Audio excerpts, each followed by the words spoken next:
どうも、チャンピオンでーす。よし、7人揃った。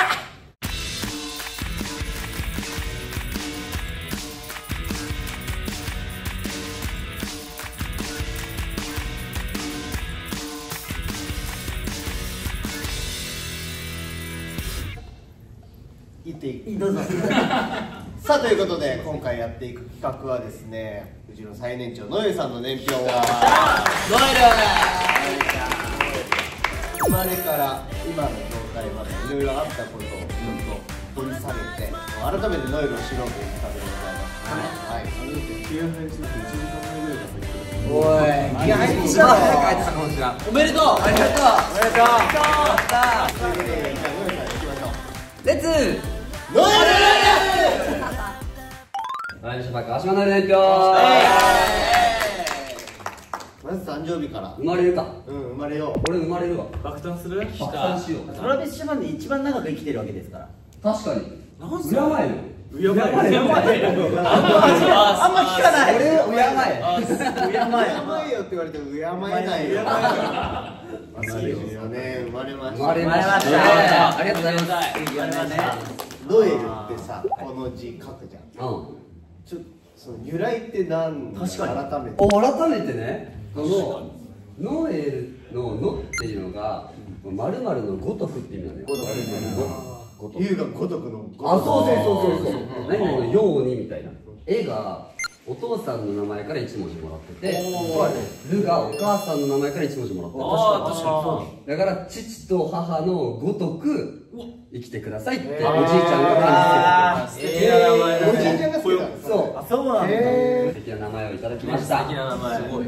そこから時は経ち芸能活動始める。始めようか。始める。あ、ダンス始めようよ。ダンス始める。ダンス始めさせようぜ。ダンスで始めよう。結構ね、早いんだよね、ノエルは。そう。6歳で始めてるの。早くね。 2000年で小1だったの？はい。なんだよ。俺まだ1歳だ。俺ら3歳だ。お兄さんだね。ここも違うの？だいぶお兄さんだ。先輩じゃん。めっちゃ先輩や。えぐ。これがバレエ。一番最初ヒップホップかな。そうなの？そう、まずこのダンス始める前に、劇団四季のライオンキングを見るというイベントがあるんですよ。お母さんたちに連れられて劇団四季のライオンキングを見て、あれやりたいって言ったらしい。そう、ちっちゃいね、ヤングシンバっていう役があって、じゃあどうすればいいのかっていうのをお母さんがいっぱい調べた結果、まずはダンスをやろうってなってダンスを始めた。近くの区民センターのホールで毎週木曜日にやってたヒップホップダンスだった。なるほどね。身近なところから始めたんだね。そのダンスの先生が女性の先生だったんだけど、旦那さんがめちゃくちゃジャズダンス厳しい先生で有名らしくて、そこに突っ込まれる形でジャズダンスを始める。なるほど。つながってんだね。しかもそんなさ、ダンススクールとかめちゃめちゃ今より全然なかったよね。なかったね。なかったと思う。そうだったよね。このジャズダンス、習いに行ったところで、なんとテルニーじゃん。テルニー。嘘。岩本光君と出会います。テルニー。僕がだから6歳7歳ぐらいの時に、合ってんの？当時ダンスの先輩としてこのダンス教室に岩本光君が通ってました。やばー。つながりすごいね。すごいよね。2人とも光くんも事務所入る前です。すごいね。そうなの。すごい出会いでこの後ですよ、小学校3年生ぐらいかな、コンクールダンスコンクールに出て4位を取ります。すごい。5人チームでジャズダンスのコンクールに出まして、キッズ部門というかそのジュニア部門でなんと全国4位を取ります。4位。このチーム岩本光君と一緒でした。元チームメイト。すごいね。じゃあ大きく見たらもうスノーマンだ。違います。いや、おこがましいですけど。すごいな。どんくらいの人数感だったのそのチーム？さっき言ってた。気まずそう。ちゃんと聞いてたけど、ちゃんと流れてたんだろうね。ちゃんと流れてちゃんと聞きたいわ。ちゃんと聞いた。5人チームでね。5人チームか。 5人チームで本当にめちゃくちゃ当時からうまかったから、ずっと教えてください教えてくださいっていう後輩っていう立ち位置で、でもそのチームから2人もさスーパーアイドルがさ出てるわけよ。すごいね。すごい確率だよね。すごいよね。すごい生んでるよね。そして時を同じくして、このコンクール出た後ですかね、はいぐらいに芸能活動が始まります。小3からやってんの？小3からです。でここからいわゆるな子役時代ですよ。そう子役。子役ね。それは子役事務所みたいなところに入ったの？そう伝説の赤マフラーの赤丸じゃ白マフラー。すいません。モデルさんのカルタのやつか。見たことある。隣に出してください。隣に出してください。白マフラーの最初の愛車ね。結構ね優秀だったんですよ私。まあダンスをこれだけやっててコンクールも出てたぐらいなんでめちゃくちゃ上手だったんで、もう入ってすぐダンディ坂野さん、ゲッツとか、もうすぐテレビとか一緒に出てたり。相方だったね。もうダンディ坂野さんと3人のキッズみたいな感じのその3人いるんで、ボルゾンちえみさんみたいな。もっと相方見せていいみたいな。愛知9泊、愛知万博っていうのがあったんですけど、それこそ23年前かな。その時とかのオープニング映像の準主役をやったんですごいでしょ。学校の役をやらせてもらったりとかで、流れでいろいろとオーディションを受けていく中で劇団四季のライオンキングに受かります。ここでやりたいってここでダンス始める前あれやりたいって言ったやつかなってんだもんね。でもしかもまだ3、4年しか経ってないからね。結構マジでポンポンポンといけました。すごいね。ポテンシャルがやっぱ高いんだね。シンバでだって。まあ長くやりながら勉強もし、小学6年生から中学受験をして無事青山学院中等部に入学します。中学からなのか。神の学校に入った神学校ね。神学校に中学で。神学校はそうなんだけどね。これいつ勉強する時間があったの？確かにこんなに活動してたら。それ聞きましょうか。いつ勉強しまし聞いたね。なかったことにすんなよ。もう家にいる時間はもう基本勉強してる。すごい。でもう朝とか毎日6時とかに起きて 1時間はパパと一緒にランニングする。やばっ。で体力作りをし、学校に通い、終わったらダンスレッスンとか芸能の練習してで帰ってきてもう一回公文やるみたいな。公文そういう流れです。ちょっと待って、いつ鬼ごっこしてた？ちょっと待って。いつ鬼ごっこしてた？うざいな。うざいわ。全然遊んでなくね？遊んでないのよ。だから俺は青春時代がないの。確かにテレビもあまり見れてなかったってね。ついてないから。現代版でよし行くぞみたいな感じで生きてた俺。テレビもラジオもね。一番エンタメのない中で生きてた。俺には雲しかねえっつって。雲行くもん。本当だから雲も小1から小3のこの3年間芸能活動を始めるまでのこの3年間で雲は俺小学校1年生から高校2年生までの数学が全部終わった。やばすぎでしょ。すごい。ちゃんとその年齢に合った数学やっていかないと。そうだよ。中学受験とかはめちゃくちゃアドバンテージがあって、ああ、なるほど。ちょっと楽だったんだね。やったことない社会とか理科とかだけ勉強すればよかったっていうちょっと下駄履かせてもらってたんです。すごい。今を放出させるものはあったんだね。その勉強が得意というかできるってことは苦手じゃなかったね。ちっちゃい頃にポテンシャルがあったんだね。そういうないよね。俺はそういう感覚はさ。ないな。ないよね。俺たちなんてその場しのぎでテストとか受けてるから。俺たちで勝手にくくらないでください。私があんまそのくくられるのは嘘でしょ。ここだけなんか気分が悪いわ。なんでだよ。君とは違うんだ。嘘だね。予習とかしないタイプじゃん。なんで分かってんだよ。わかるだろ見てる。分かっても言うなカメラ前で。恥ずかしい。親が泣く。さあということで2007年私が中学1年生の時です。10月にオーディションを受けまして、ここで晴れてアイドルになります。きたー。アイドルで。おめでとうございます。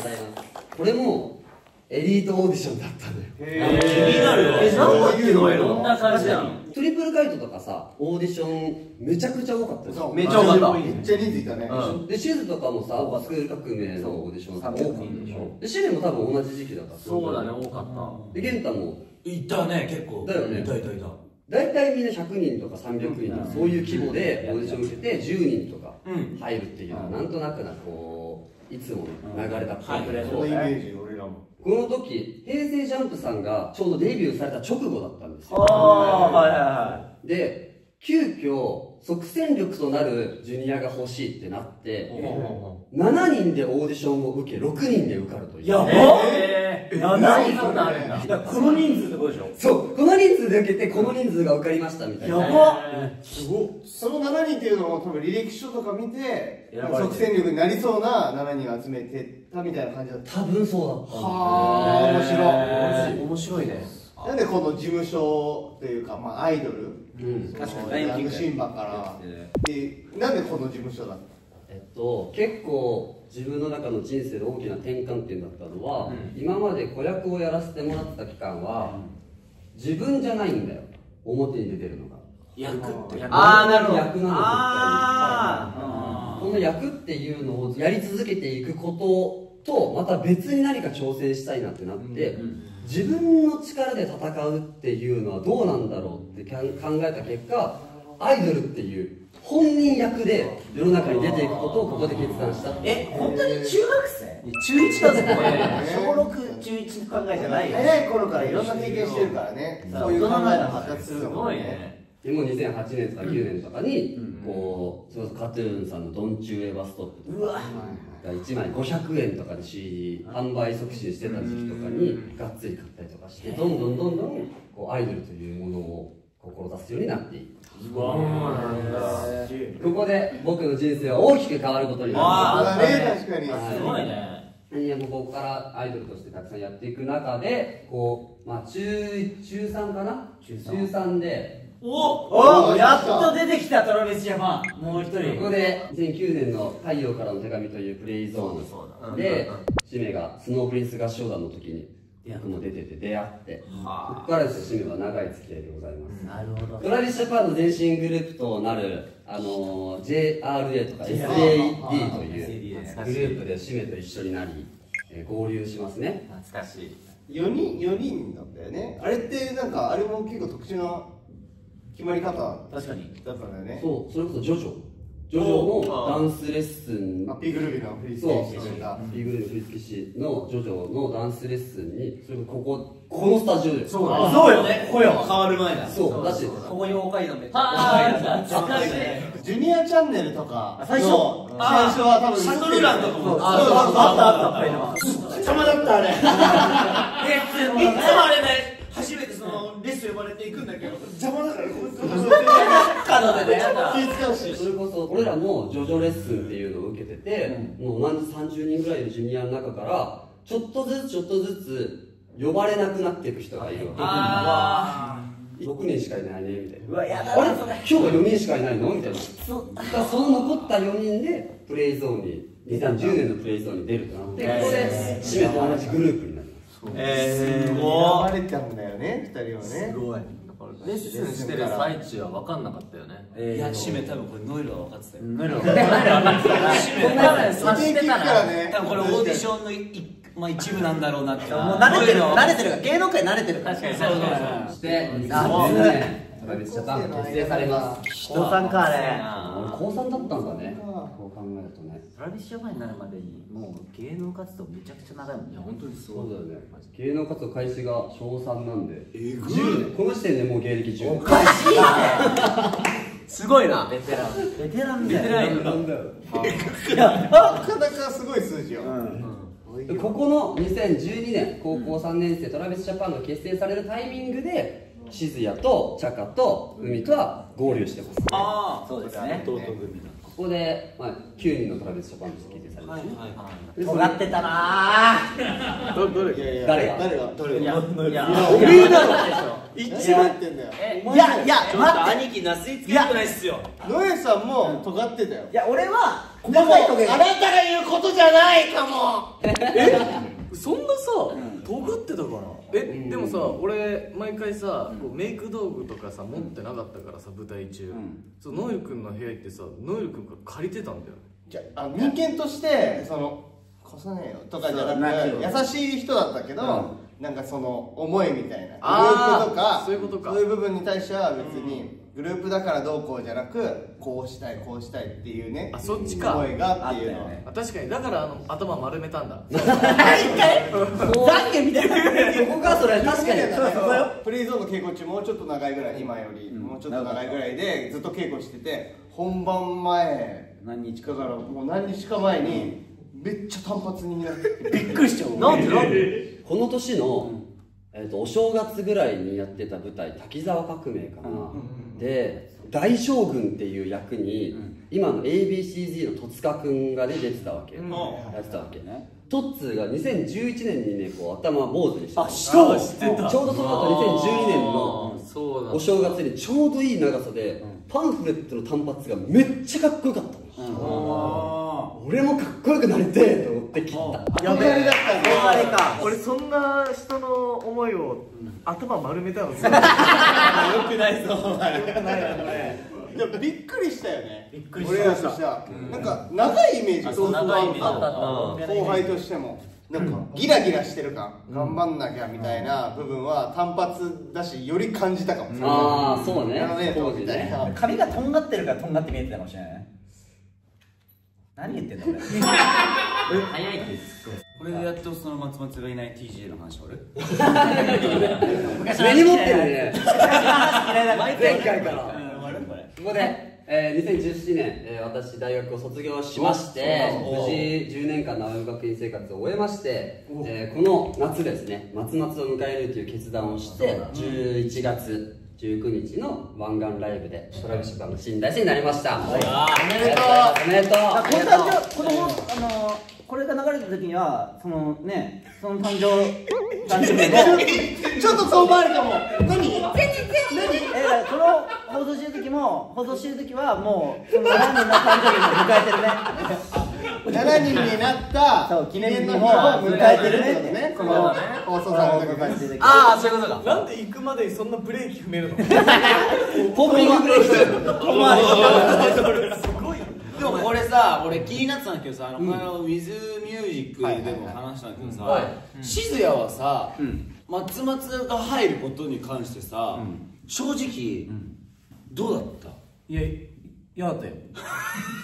これね、違うのよ。静谷ってまあその松松入れる時も反対というか反対ではなかったけどねみたいな感じだったけど、5人から9人になる時もいや俺も5人がいいっていうタイプの人だから。人数ってことだよね。そうそう、人数人とかじゃなくて嵐さんとかさ、スマップさんとかさ、5人じゃん。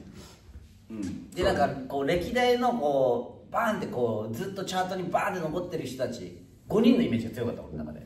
なるほどね。そうでバランスもいい、こう性格とかいいんだよこの話別に。ノエルのやつなんだからさ、ノエルもうずっと帰ってるから資格取ってる。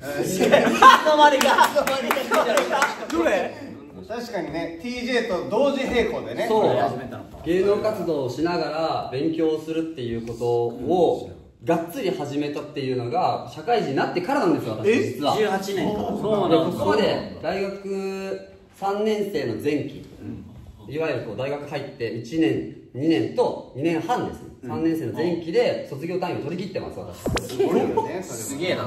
そうしながら。なかなかできねえしながら残りの1年半を完全に学業じゃなくて芸能活動に当てるために2年半でギュッて取り切って、あとはもうお仕事をしたいっていう思いで頑張ったんですよ私だ、そこからだから1年半プラスこの社会人になって1年ぐらいあんまり勉強ってものに触らなかった時期ができてね、ちょうどこの辺りですよね、2016、17年ぐらいから今の SnowMan の阿部君がクイズ番組というものをどんどん出るようになっていくっていうで、阿部君の名言があって、これマジで本当にみんな耳のかっぽじって聞いてほしいんだけど綿棒ありますか？お前待って、すいません、隣の人がかっぽじり引っ張られてます。好きめっちゃ聞こえるわ。すごい。バラエティ番組でテレビに映るには面白いことを言わなくちゃいけないけど、クイズ番組でテレビに映るには正解すればいい。俺これマジ天才だなと思って、クイズ番組は正解さえすればテレビで映れるんだ。すなわち日頃の勉強量がそのまんまテレビに映れる時間に直結するわけですよ。成果に出るんだ。なるほどね。俺これマジ革命だなって思って、やっぱ何かしらの形で自分のこうオリジナルのポジションを作りたいってなった時に、自分が今までやってきた勉強っていうものが生きてくるんじゃないかなって思ったのがこの2017年なんですよ。社会人になってからなんですよ。なるほどね。そこからまた勉強が。で、青学卒ですよりも何々持ってます、こんな国家資格持ってますっていう方がネームバリューとして強いんじゃないか人気もあるねっていうのね思った結果、その時に宅地建物取引しようと思って健太が落ちたという。言うなみんな休んでまで試験行って言うなね、俺いけるわみたいな感じでね。俺専門学校したらねめちゃめちゃ毎日学校行って単位めっちゃ取ってちゃんと落ちてでこれで初めての国家資格っていうものですすごいね。それはすごいわ。ここからですよ、クイズ番組ミラクル9さんに最初呼ばれて、そこからどんどんつながって Q 様とかタイムショック、タイムショックとか他にもいろんな番組でさせていただきました。すげえな。でそこから全国ツアーやったりとか主演舞台やったりとかいろいろして2022年にここで留学が入ります。留学とデビューを同時に叶えることができました。だからさ、年齢も違うわけじゃんってさ、それぞれ歴も違うわけじゃん。ノエルの覚悟ってこれ本当すごいなと思わない？資格とかいっぱいやってさ、芸能活動いっぱいやってる中でグループにかける時間をくれてるわけだから。いや人間として俺にはこういうのがあったっていうのが、幸運なことであって、ここで、28歳ですよ私。28歳当時28歳ですよ。俺と一緒じゃん。3年前かここで20そうよ。今の年でデビューしてんだよ。マジそんな時に俺にご飯作ってくれながら生活してたってことマジでありがとう。どっちでとかさ、舞台ね武士がいる。武士のことでありがとう。舞台でしか見たことない。鈴木様。俺が伝わるのか向上心の塊やもん。すごいよね。本当に。で今撮ってるやつまだあるよね。今そう大宇宙電気工事士を12月に実技がある。どこにでもコンセント作れるようになるんだけど。そう、この辺にコンセントつけれる。邪魔だってそこ邪魔だって踊れなくなるで。これ本当ね、そのマネージャーさんとかが、その用意してじゃあ会場ここですとかやってるわけじゃなくて、自分でスケジュールの間見つけてこう受けに行って合否も確認してっていうね。この間もさ、マネージャーがこの日仕事で入りますって言ったら、そしたらマジで試験なんだけどみたいな。ちなみにそれでいうとこの2017年の3月26日私青山学院大学の卒業式でした。10年間通った青山学院、恩があります。本当に大切な学び屋です。ジュニアのコンサートがあってコンサートに僕出たんですよ。ここでその時に両親に卒業式じゃなくてコンサートに出させてくださいって言ったらめちゃくちゃ怒られて、なんでその最後の締めくくりの日に休むんだ、僕はこの先芸能活動を人生かけてやっていきたいと思うのでこちらを選ばせてくださいって土下座してまで言ったのがよく言ったのいる。そうなんだ。偉いぞ。卒業式なんていつでもできる。念願だとね、そのジュニアっていうのも卒業できたわけだからね。そうだね。でもそんなね芸能活動長くやってきたんですけど、2024年の12月から25年の5月まで、ちょっとご迷惑をおかけしました。活動を休止していただきました。おかげさまで本当に今は元気になって改めてこの7人のトラビスジャパンっていうものが本当に心から大好きで活動できているので本当に申し訳ないとは思いつつ、みんなのおかげで休ませてもらえて、この休みがなかったら本当に潰れてたかもしれないんで、この休みを取らせてくれたみんなには本当に感謝しています。本当にありがとう。いやいっぱい休んでるいっぱい住んでる子いいね、いっぱい住んでる渡辺ジャパン。もっと話したいこといっぱいありますけど、でも今ねまだまだ夢の途中ということで、この先、2025年、末にはサーダラバにも出ますし、2026年のコンサートもありますし、これからねやっぱりこの7人でレギュラーの番組をゴールデンで持ちたいとか、コンサートいろんな場所でやっていきたいとか、日本中が TJ ポーズしてくれるぐらいこのトラビスジャパンという名前が広がって、そしてトラジャタンの鼻がどんどん高くなっていくみたいな、みんながワクワクできる日本語トラビスジャパンを作っていきたいなっていうのが目標でございます。おめでとう。story of today is 生きてりゃいいことあるさ。以上、トラピシャバンでした。改めて年表とか相関図形って楽しいんだな。面白かった。英語の勉強でプレゼンしてるみたいな、英語の番組みたいなみたいだった。番組だった。めっちゃ見応えあった。嬉しい。すごかった。もう一回見てね。授業料払いてる